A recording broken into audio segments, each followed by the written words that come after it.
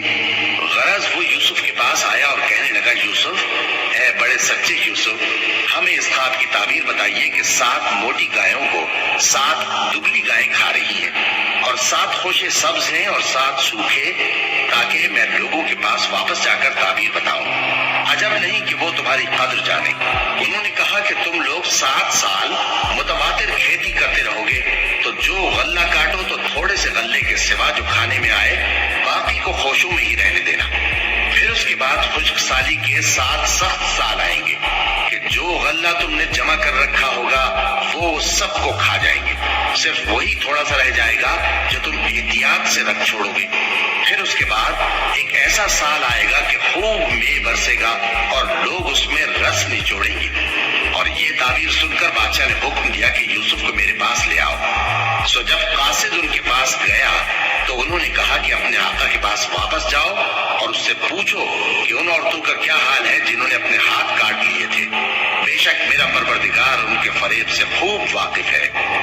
بادشاہ نے عورتوں سے پوچھا کہ تمہارا کیا قصہ تھا جب تم نے یوسف کو اپنی طرف مائل کرنا چاہا؟ سب بول اٹھی کہ اللہ پاک ہے، ہم نے اس میں کوئی برائی معلوم نہیں کی۔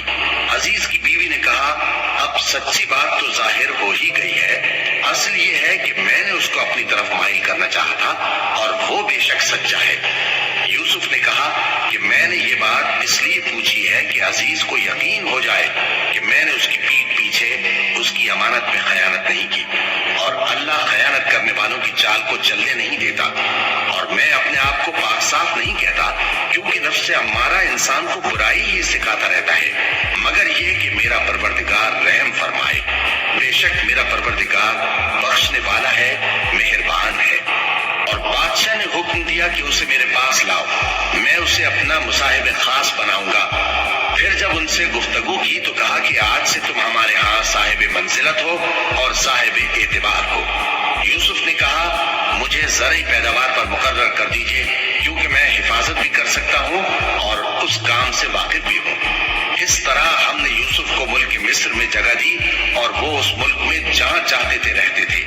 ہم اپنی رحمت جس پر چاہتے ہیں کرتے ہیں اور نیکوکاروں کے اجر کو ضائع نہیں کرتے، اور جو لوگ ایمان لائے اور ڈرتے رہے ان کے لیے آخرت کا اجر بہت بہتر ہے۔ اور یوسف کے بھائی کنعان سے مصر میں غلہ خریدنے کے لیے آئے تو یوسف کے پاس گئے، تو یوسف نے ان کو پہچان لیا اور وہ ان کو نہ پہچان سکے۔ اور جب یوسف نے ان کے لیے ان کا سامان تیار کر دیا تو کہا کہ پھر آنا تو جو باپ کی طرف سے تمہارا ایک اور بھائی ہے اسے بھی میرے پاس لیتے آنا۔ کیا تم نہیں دیکھتے کہ میں ناپ بھی پوری پوری دیتا ہوں اور مہمانداری بھی خوب کرتا ہوں؟ اب اگر تم اسے میرے پاس نہ لاؤ گے تو نہ تمہیں میرے ہاں سے غلہ ملے گا اور نہ تم میرے پاس ہی آ سکو گے۔ انہوں نے کہا کہ ہم اس کے بارے میں اس کے والد کو پھسلائیں گے اور ہم یہ کام کر کے رہیں گے۔ اور یوسف نے اپنے خدام سے کہا کہ ان کا سرمایہ یعنی غلے کی قیمت ان کے سامان میں رکھ دو۔ عجب نہیں کہ جب یہ اپنے اہل و عیال میں جائیں تو اسے پہچان لے، اور عجب نہیں کہ یہ پھر یہاں آئے۔ بس جب وہ اپنے والد کے پاس واپس گئے تو کہنے لگے کہ ابا، ہمارے لیے غلے کی بندش کر دی گئی ہے، تو ہمارے ساتھ ہمارے بھائی کو بھیج دیجیے تاکہ ہم پھر غلہ لائیں اور ہم اس کے نگہبان ہیں۔ یعقوب نے کہا کہ میں اس کے بارے میں تمہارا اعتبار نہیں کرتا، مگر ویسا ہی جیسا پہلے اس کے بھائی کے بارے میں کیا تھا، سو اللہ ہی بہتر نگہبان ہے اور وہ سب سے زیادہ رحم کرنے والا ہے۔ اور جب انہوں نے اپنا اسباب کھولا تو دیکھا کہ ان کا سرمایہ واپس کر دیا گیا ہے۔ کہنے لگے، ابا ہمیں اور کیا چاہیے؟ دیکھیے یہ ہماری پونجی بھی ہمیں واپس کر دی گئی ہے اور ہم اپنے اہل و عیال کے لیے پھر غلہ لائیں گے اور اپنے بھائی کی نگہبانی کریں گے اور ایک بار شتر زیادہ لائیں گے کہ یہ غلہ جو ہم لائے ہیں تھوڑا ہے۔ یعقوب نے کہا کہا کہ جب تک تم اللہ کا عہد نہ دو کہ اس کو میرے پاس صحیح و سالم لے آؤ گے، میں اسے ہرگز تمہارے ساتھ نہیں بھیجنے کا، مگر یہ کہ تم گھیر لیے جاؤ یعنی بے بس ہو جاؤ تو مجبوری ہے۔ بس جب انہوں نے والد کو اپنا قول دیا تو یعقوب نے کہا کہ جو قول و قرار ہم کر رہے ہیں اس کا اللہ ضامن ہے، اور فرمایا کہ اے میرے بیٹو، ایک ہی دروازے سے داخل نہ ہونا بلکہ جدا جدا دروازوں سے داخل ہونا، اور میں اللہ کی تقدیر کو تو تم سے روک نہیں سکتا، بے شک حکم اللہ ہی کا ہے، میں اسی پر بھروسہ رکھتا ہوں اور اہل توکل کو اسی پر بھروسہ رکھنا چاہیے۔ اور جب وہ ان مقامات سے داخل ہوئے جہاں جہاں سے داخل ہونے کے لیے ان کے والد نے ان سے کہا تھا، تو وہ تدبیر اللہ کے حکم کو ذرا بھی ٹال نہیں سکتی تھی۔ ہاں، وہ یعقوب کے دل کی خواہش تھی جو انہوں نے پوری کی تھی، اور بے شک وہ صاحب علم تھے کیونکہ ہم نے ان کو علم سکھایا تھا، لیکن اکثر لوگ نہیں جانتے۔ اور جب وہ لوگ یوسف کے پاس پہنچے تو یوسف نے اپنے حقیقی بھائی کو اپنے پاس جگہ دی اور کہا کہ میں تمہارا بھائی ہوں، تو جو سلوک یہ ہمارے ساتھ کرتے رہے ہیں اس پر افسوس نہ کرنا۔ پھر جب ان کا اسباب تیار کر دیا تو اپنے بھائی کے تھیلے میں آپ خورا رکھ دیا۔ پھر جب وہ آبادی سے باہر نکل گئے تو ایک پکارنے والے نے آواز دی کہ قافلے والوں، تم تو چور ہو۔ وہ ان کی طرف متوجہ ہو کر کہنے لگے کہ تمہاری کیا چیز کھوئی گئی ہے؟ وہ بولے کہ بادشاہ کا کٹورا کھویا گیا ہے، اور جو شخص اس کو لے کے آئے اس کے لیے ایک بار شتر انعام، اور میں اس کا ضامن ہوں۔ وہ کہنے لگے کہ اللہ کی قسم، تم کو معلوم ہے کہ ہم اس ملک میں اس لیے نہیں آئے کہ خرابی کریں اور نہ ہم چوری کیا کرتے ہیں۔ وہ بولے کہ اگر تم جھوٹے نکلے یعنی چوری ثابت ہوئی تو اس کی سزا کیا؟ انہوں نے کہا کہ اس کی سزا یہ کہ جس کے تھیلے میں وہ دستیاب ہو وہی اس کا بدل قرار دیا جائے، ہم ظالموں کو یہی سزا دیا کرتے ہیں۔ پھر یوسف نے اپنے بھائی کے تھیلے سے پہلے ان کے تھیلوں کو دیکھنا شروع کیا، پھر اپنے بھائی کے تھیلے میں سے اس کو نکال لیا۔ اس طرح ہم نے یوسف کے لیے تدبیر کی، ورنہ بادشاہ کے قانون کے مطابق وہ اپنے بھائی کو لے نہیں سکتے تھے، مگر یہ کہ اللہ چاہے۔ ہم جس کے چاہتے ہیں درجے بلند کرتے ہیں، اور ہر علم والے سے بڑھ کر ایک بڑا علم والا ہے۔ برادران یوسف نے کہا کہ اگر اس نے چوری کی ہو تو کچھ عجب نہیں کہ اس کے ایک بھائی نے بھی پہلے چوری کی تھی، مگر یوسف نے اس بات کو اپنے دل میں مخفی رکھا اور ان پر ظاہر نہ ہونے دیا، یعنی زیر لب کہا کہ تم بڑے برے ہو، اور جو تم بیان کرتے ہو اللہ اسے خوب جانتا ہے۔ وہ کہنے لگے کہ اے عزیز، اس کے والد بہت بوڑھے ہیں اور اس سے بہت محبت رکھتے ہیں، تو اس کو چھوڑ دیجئے اور اس کی جگہ ہم میں سے کسی کو رکھ لیجئے، ہم دیکھتے ہیں کہ آپ احسان کرنے والے ہیں۔ یوسف نے کہا کہ اللہ پناہ میں رکھے کہ جس شخص کے پاس ہم نے اپنی چیز پائی ہے اس کے سوا کسی اور کو پکڑ لیں، ایسا کریں تو ہم بڑے بے انصاف ہیں۔ آخر جب وہ اس سے نا امید ہو گئے تو الگ ہو کر صلاح کرنے لگے۔ سب سے بڑے نے کہا، کیا تم نہیں جانتے کہ تمہارے والد نے تم سے اللہ کا عہد لیا ہے، اور اس سے پہلے بھی تم یوسف کے بارے میں قصور کر چکے ہو؟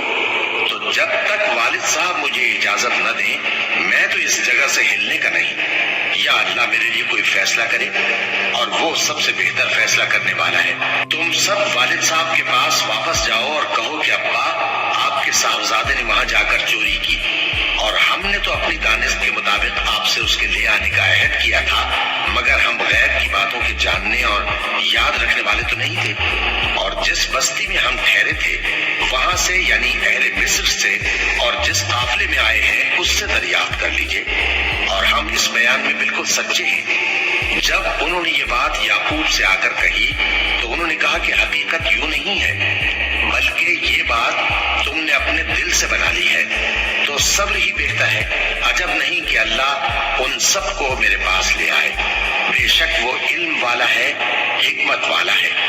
اور ان کے پاس سے چلے گئے اور کہنے لگے کہ ہائے افسوس یوسف پر، ہائے افسوس، اور رنج و الم میں ان کی آنکھیں سفید ہو گئیں اور ان کا دل غم سے بھر رہا تھا۔ بیٹے کہنے لگے کہ واللہ آپ تو یوسف کو اسی طرح یاد ہی کرتے رہیں گے یہاں تک کہ آپ بھول جائیں گے یا جان ہی دے دیں گے۔ انہوں نے کہا کہ میں تو اپنے غم و اندوہ کا اظہار اللہ سے کرتا ہوں، اور اللہ کی طرف سے وہ باتیں جانتا ہوں جو تم نہیں جانتے۔ اے بیٹو، یوں کرو کہ ایک دفعہ پھر جاؤ اور یوسف اور اس کے اللہ کی رحمت سے نا امید نہ ہونا کہ اللہ کی رحمت سے تو کافر لوگ ہی نا امید ہوا کرتے ہیں۔ پھر جب وہ یوسف کے پاس گئے تو کہنے لگے کہ اے عزیز، ہمیں اور ہمارے اہل و عیال کو بڑی تکلیف ہو رہی ہے اور ہم یہ تھوڑا سا سرمایہ لائے ہیں، آپ ہمیں اس کے عوض پورا غلہ دے دیجئے اور ہم پر خیرات کیجئے کہ اللہ خیرات کرنے والوں کو ثواب دیتا ہے۔ یوسف نے کہا، تمہیں معلوم ہے کہ جب تم نادانی میں پھنسے ہوئے تھے تو تم نے یوسف اور اس کے بھائی کے ساتھ کیا کیا تھا؟ وہ بولے، کیا واقعی تم ہی یوسف ہو؟ انہوں نے کہا، ہاں میں ہی یوسف ہوں، اور بن یامین کی طرف اشارہ کر کے کہنے لگے، یہ میرا بھائی ہے، اللہ نے ہم پر بڑا احسان کیا ہے۔ جو شخص اللہ سے ڈرتا اور صبر کرتا ہے تو اللہ نیکوکاروں کا اجر ضائع نہیں کرتا۔ وہ بولے، اللہ کی قسم، اللہ نے تم کو ہم پر فضیلت بخشی ہے اور بے شک ہم خطا کار تھے۔ یوسف نے کہا کہ آج کے دن تم پر کوئی ملامت نہیں، اللہ تم کو معاف کرے اور وہ سب سے بڑھ کر رحم کرنے والا ہے۔ یہ میرا کرتا لے جاؤ، پھر اسے والد صاحب کے منہ پر ڈال دینا تو وہ بینا ہو جائیں گے، اور اپنے تمام اہل و عیال کو میرے پاس لے آؤ۔ اور جب قافلہ مصر سے روانہ ہوا تو ان کے والد کہنے لگے کہ اگر مجھ کو یہ نہ کہو کہ بوڑھا بہک گیا ہے تو مجھے تو یوسف کی بو آ رہی ہے۔ وہ بولے کہ واللہ آپ اسی قدیم غلطی میں مبتلا ہے۔ مگر جب خوشخبری دینے والا آپ پہنچا تو اس نے کرتا ان کے منہ پر ڈال دیا، سو وہ بینا ہو گئے اور بیٹوں سے کہنے لگے، کیا میں نے تم سے نہیں کہا تھا کہ میں اللہ کی طرف سے وہ باتیں جانتا ہوں جو تم نہیں جانتے؟ بیٹوں نے کہا کہ ابا، ہمارے لیے ہمارے گناہ کی مغفرت مانگیے، بے شک ہم خطا کار تھے۔ فرمایا، میں اپنے پروردگار سے تمہارے لیے بخشش مانگوں گا، بے شک وہ بخشنے والا ہے، مہربان ہے۔ پھر جب یہ سب لوگ یوسف کے پاس پہنچے تو انہوں نے اپنے والدین کو اپنے پاس جگہ دی اور کہا، مصر میں داخل ہو جائیے، اللہ نے چاہا تو امن و امان سے رہیے گا۔ اور اپنے والدین کو تخت پر بٹھایا اور سب ان کے آگے سجدے میں گر پڑے۔ اور اس وقت یوسف نے کہا، ابا جان، یہ میرے اس خواب کی تعبیر ہے جو میں نے پہلے بچپن میں دیکھا تھا۔ میرے پروردگار نے اسے سچ کر دیا اور اس نے مجھ پر بہت سے احسان کیے ہیں کہ مجھ کو قید خانے سے نکالا، اور اس کے بعد کہ شیطان نے مجھ میں اور میرے بھائیوں میں فساد ڈال دیا تھا، آپ کو گاؤں سے یہاں لایا۔ بے شک میرا پروردگار جو چاہتا ہے تدبیر سے کرتا ہے، وہ علم والا ہے، حکمت والا ہے۔ جب یہ سب باتیں ہو لی تو یوسف نے اللہ سے دعا کی کہ اے میرے پروردگار، تو نے مجھ کو حکومت سے نوازا اور خوابوں کی تعبیر کا علم بخشا۔ اے آسمانوں اور زمین کے پیدا کرنے والے، تو ہی دنیا اور آخرت میں میرا کارساز ہے۔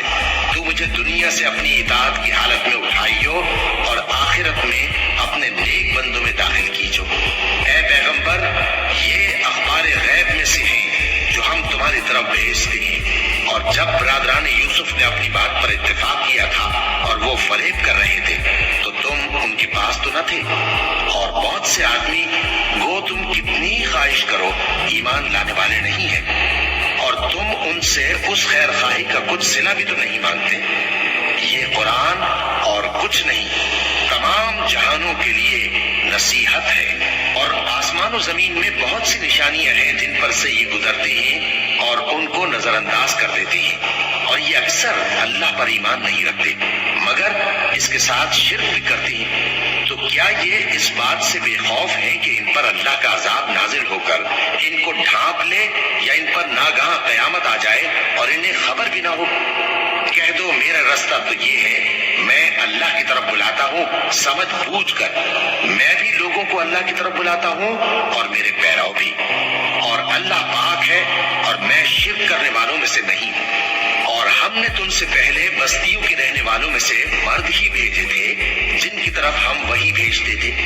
کیا ان لوگوں نے ملک میں سیر و سیاحت نہیں کی کہ دیکھ لیتے کہ جو لوگ ان سے پہلے تھے ان کا انجام کیا ہوا؟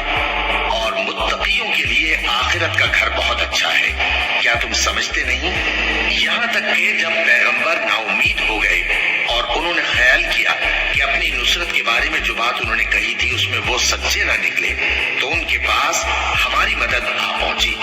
پھر جسے ہم نے چاہا بچا دیا، اور ہمارا عذاب اتر کر گناہگار لوگوں سے پھیرا نہیں کرتا۔ ان کے قصے میں عقل مندوں کے لیے عبرت ہے۔ یہ قرآن ایسی بات نہیں ہے جو اپنے دل سے بنائی گئی ہو، بلکہ جو کتابیں اس سے پہلے نازل ہوئی ہیں ان کی تصدیق کرنے والا ہے اور ہر چیز کی تفصیل کرنے والا، اور مومنوں کے لیے ہدایت اور رحمت ہے۔